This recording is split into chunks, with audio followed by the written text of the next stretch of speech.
Hi, I'm Ann Hood. Thank you to the Boulder Bookstore for asking me to talk about my new novel, The Stolen Child, which is coming out on May 7th. I'm really excited to be here and do a Q&A for all of you. My husband Michael is going to do the Q and I'm going to do the A. Hi, Ann. Can you give us a very brief synopsis of your book? The Stolen Child, as you can tell by the beautiful picture, takes place in France during World War I. At least that's where it opens. It is about a man who's forced to make a life and death decision in a really heated moment of the war. But it's about a lot more because he spent his life regretting the choice he made and wondering what happened as a result of that choice. At the end of his life in the 1970s, he decides he's going to go back to France and unravel the mystery of what happened to the stolen child. He hires a young woman named Jenny who has had to drop out of college and has the biggest dream to go to Europe herself. And so this is a dream come true for her. And this unlikely couple of a curmudgeonly, cantankerous old man and a young woman with lots of moxie and stars in her eyes go off to France to find out what happened all those years ago. And what inspired this book? This book was inspired by so many different things. You know, whenever I write a novel, I feel like I'm making a big jigsaw puzzle. I have many different elements that are kind of at work in my brain. In fact, I've often described my brain as that part of your dryer that collects the lint. I feel like I'm moving through my days and my brain is collecting different stories. And the challenge for me is to make the stories come together.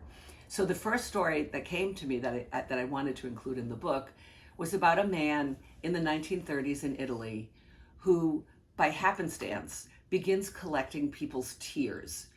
He comes upon a woman crying, he doesn't know how to help her, and he takes her tears and puts them in a vial, and then he labels that vial with who she is, the date, and why she was crying. By the 1970s, he has enough tears to fill a museum. So this man was the first character. Around the same time I was thinking about this unlikely story in this Museum of Tears, my son, who shares my fascination and passion for World War I, sent me an Instagram account by a doctor in Houston who was also a National Geographic photographer who had started photographing trench art. He had discovered that during World War I, the soldiers in the trenches across France were drawing and carving on the trench walls as they waited for battles to begin. And I have to tell you, this really struck a chord with me because anyone who knows about World War I knows what a deadly war that was. And so for many of those young soldiers, this was kind of their last act. They most likely left that trench and died. And so this kind of ghostly reminder of these young men who were fighting in France really inspired me to have a young man in France who was carving on a trench wall. And those were two elements. And then the third was coming up with Jenny, the young woman who accompanies Nick to unravel the mystery. And I confess, she was based a little bit on me. She went to college at the same time I did. And I was able to really pull from all my memories of what I wore and the movies I saw and the books I read, the music I listened to. And so here are the three things that came together to make the story of the stolen child. What kind of research did you do, particularly into World War I and the world of the 20th century art, to create this story? Well, you know, I had an interesting experience. About 15 years ago, I was in Paris at the Musée d'Orsay, which is my favorite museum. It mostly has Impressionist paintings. And I was struck when I was there by the fact that there were very few female artists represented. In fact, I only saw two, Mary Cassatt and one other woman who painted domestic rural scenes, mostly of animals. And one of these paintings, that was my cat Herbia, and one of these paintings was of cows in dirt. And it just stopped me cold. And I was like, what kind of woman painted in the early 1900s with such a visceral, raw intensity? And I decided it must be a farm woman, at least my character, who was on a farm during World War I with limited paints and canvases, And so I sort of took that painting and gave it to Camille, my artist in the Stolen Child. She's the farm wife, in fact, who forces Nick to make this life or death decision. The World War One piece, I can't explain why. I've always been fascinated by it. Sometimes I think it's because I was surrounded as a child by World War II vets, and I was always the kid who wanted to be a little weird and different, and maybe I just attached myself to something different. Or maybe it was when I read Johnny Got His Gun by Dalton Trumbo, a harrowing anti-war story. Or maybe it was when I saw All Quiet on the Western Front for the first time. Possibly a combination of all those things. But I feel like for most of my life, I've been reading about World War One, absorbing knowledge about it. In fact, I even went to London in 2014 to see all the ceramic poppies that were in the moat at the Tower of London to commemorate all the soldiers, the British soldiers who had died in that war. So it's really a thing for me. So I did check my facts and read up on it more, but it is something that I've been studying for a very long time. Why did you have a young woman helping Nick on his journey to make amends? Well, I like writing young female characters, so I definitely wanted someone in the book who was that. And what I had was this guy in Italy collecting tears, and a soldier that, although we do see him when he was young and through the decades of his life, for most of the book and the main part of the story, he's in his 70s and, as I said, ill. So I thought it would be perfect to have a young woman with energy and enthusiasm and big dreams herself to accompany him. I think he couldn't have done it alone. He puts an ad in the newspaper. She finds the ad. She's working at an IHOP near Brown University, and she finds the ad. And I just liked the way her goals and his came together in that moment. Tell us a little bit about your writing process. So I'm in New York City in my apartment. I'm sorry for the noise of the trucks going by. So I try to write every day, but I learned, my first book came out in 1987, so I've been at this for a while. I learned that when you write every day, really that means you're not always doing it at your computer or a typewriter or with a pen in hand.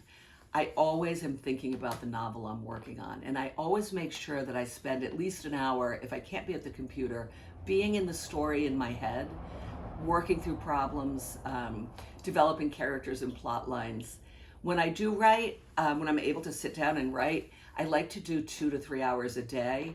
I feel like I can get a lot done in that small amount of time. And then it's kind of the law of diminishing returns. I'm not a writer who could write for 5 or 8 hours at a time. What are a couple of books you've read recently that you really loved?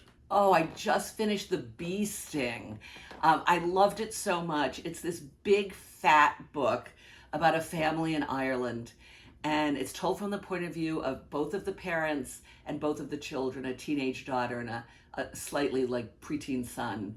And we went to Mexico, and I took that book with me. And as we were schlepping our luggage, I thought, why did I take such a big book? But it was the perfect book because it took me the whole week to read it. And I loved every word and every storyline. I highly recommend The Bee Sting. Is there anything else you want us to know about The Stolen Child? Well, it took me 5 years to write The Stolen Child, and I am so excited to have it coming out into the world on May 7th. So all I want you to know is that I think it's a really good yarn, and I hope you read it. And go to my website, which is annehood.us, and let me know how you like it. Enjoy. Will you read us a short passage? I will. I'll happily do that. So I'm going to read to you about the moment when Nick has to make that decision. And really, it comes very early in the book. But all that you need to know is that the French farm wife, Camille, who is the one who's also a painter, because she can't get canvases, paints on very small rectangles of canvas. So she has many paintings that are very small. And she, when they meet and talk in the beginning, she's very pregnant, and then she kind of disappears. And so he assumes that she's had the baby. But the last thing that she said to him before the part I'm about to read is, what would you do if you had to make a life or death decision? Do you think you'd make the right choice? And he told her, look, we're in the middle of a war. Everything is life and death. And she said to him, I don't think you'd be able to do it. I think you're too weak.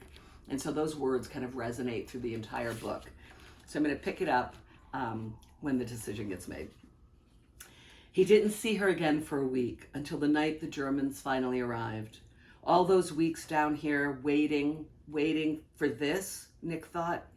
Around him, gunfire lit the sky, and memories of the 4th of July back home flooded him. The Roman candles spouting pink and blue, and the bright white sparks of sparklers. Strange, he knew, to be facing death and thinking of something so beautiful, so joyful. He stood unable to retreat or to move forward.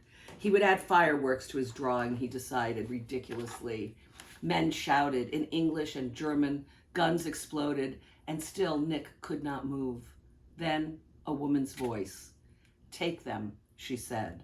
Her face in the strange light of war was beautiful, round and pale. "Camille," he managed to say. Her eyes, darting from his face to the encroaching soldiers, were wide with terror.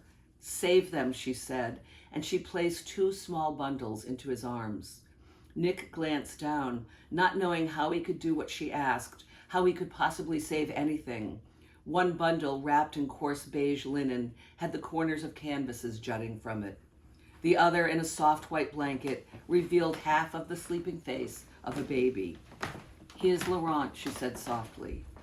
Nick could not take his eyes from the boy's face. The long lashes, the impossibly tiny nose, eyebrows so fair they looked like shadows of eyebrows. When he finally did look up, Camille was gone. He squinted into the darkness, knowing that calling her name would only alert soldiers to her presence. A fresh burst of artillery fire lit the sky, and in the flash of light he saw her running, her long dark hair spread around her, her blue dress tangled in her legs. She was barefoot. Smoke surrounded her, but she did not stop. Nick watched her until she disappeared in the distant woods. His heart banged against his ribs. He could taste gunpowder and smoke and blood. He should go back into the trench. He should leave both bundles and pray that the Germans wouldn't go there. But of course they would. They would destroy his drawing and do what to the baby? Kill him? Leave him to die? "He is Laurent," she had said. Ahead of him, Nick saw what he thought were fallen trees, but no, they were bodies, dozens of them. He had to do something. If Camille had gone to the woods, perhaps she knew it was safe there. Carefully he lifted his gun and looped it around his shoulder. An eerie silence filled the air now, cut only by thick coughing and the hum of moans. Nick went in the direction Camille had gone, the sky dark except for a waning moon shrouded in clouds. The paintings rocked against each other in the linen. The baby remained still and warm. Then more gunfire, this time from the woods, from the direction in which Camille had run. Nick was shaking so hard that he could hear the canvases now banging against each other. He had to think. He stumbled in the smoke that was filling the air, its rotten stink gagging him. He had to save them, these paintings, this tiny baby. But how? More gunfire, closer, the sounds of shouting. He should drop the paintings and run. But run where? There was, he realized, nowhere to run. Firing was all around him. Slowly, he began to walk in the opposite direction of the gunfire. He walked and he walked and he walked, fast until the smoke was gone and the air was still. He was in a village that seemed empty, but someone would return, surely, to his home, and that person would walk down this cobblestone street and see this baby and rescue him. Yes, that would be the safest and smartest thing to do. Leave the baby here to be found. Nick walked to a well in the center of the town square. It was dawn. Birds were singing.